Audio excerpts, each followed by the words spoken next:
কি খাল? জিয়া খাল। কিন্তু এখানে দাঁড়িয়ে আছেন কেমন করে? এখানে তো পানি থাকার কথা, কিন্তু পানি নাই। কেন পানি নাই?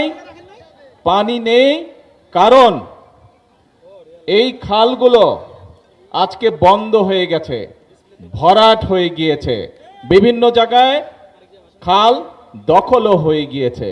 কিন্তু এই যে খাল ভরাট হয়ে গিয়েছে, খাল বন্ধ হয়ে গিয়েছে, খাল দখল হয়ে গিয়েছে, তাতে কি সাধারণ মানুষ বা কৃষকদের কোনো উপকার হয়েছে? কোনো উপকার হয়নি।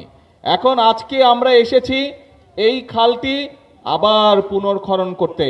গত প্রায় 50 বছর আগে শহীদ রাষ্ট্রপতি জিয়াউর রহমান এই খালটিকে খনন করেছিলেন, এবং এই খাল খনন করার ফলে আজকে যদি আমরা ইনশাল্লাহ আবার এই প্রায় 4 কিলোমিটার এই খাল, আমরা এই 4 কিলোমিটার খাল ইনশাল্লাহ পুনর্খনন করব। পুনর্খনন করলে এই খালে এই এলাকার মানুষ পানি পাবে। পানি পেলে কি হবে? আমরা দেখেছি প্রায় 20,000-এর মতন কৃষক সরাসরি উপকৃত হবে। প্রায় 1400 টনের মতন বাড়তি খাদ্যশস্য উৎপাদন হবে। প্রায় 72,000-এর মতন মানুষ সরাসরি উপকৃত হবে এই খালে পানি আসলে।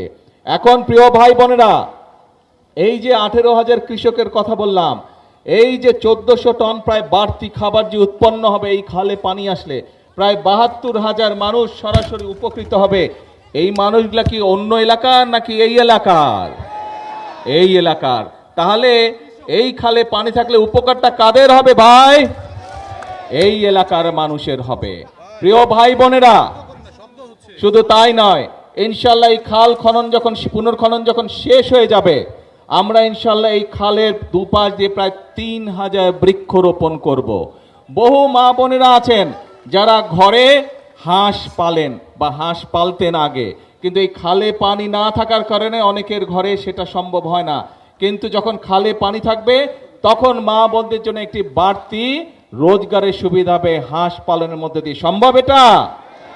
আমরা যদি সকলে মিলে কষ্ট করে অবশ্যই সম্ভব। আমরা যদি সকলে মিলে পরিশ্রম করে তাহলে অবশ্যই ভাগ্যের পরিবর্তন করা সম্ভব, তাহলে অবশ্যই দেশের অবস্থার পরিবর্তন করা সম্ভব, তাহলে অবশ্যই দেশের মানুষ ভালো থাকতে পারবে। আমাদের রাজনীতি অর্থাৎ বিএনপির রাজনীতি হচ্ছে সেটি। আপনারা দেখেছেন নিশ্চয়ই, কম বেশি সকলের মনে আছে, এই যে প্রায় 2 মাস 2.5 মাস আগে যে নির্বাচনটি হয়ে গেল, এই নির্বাচনের আগে দিয়ে কিন্তু আমরা দেশের মানুষের কাছে প্রতিশ্রুতি দিয়েছিলাম যে বিএনপি আল্লাহর রহমতে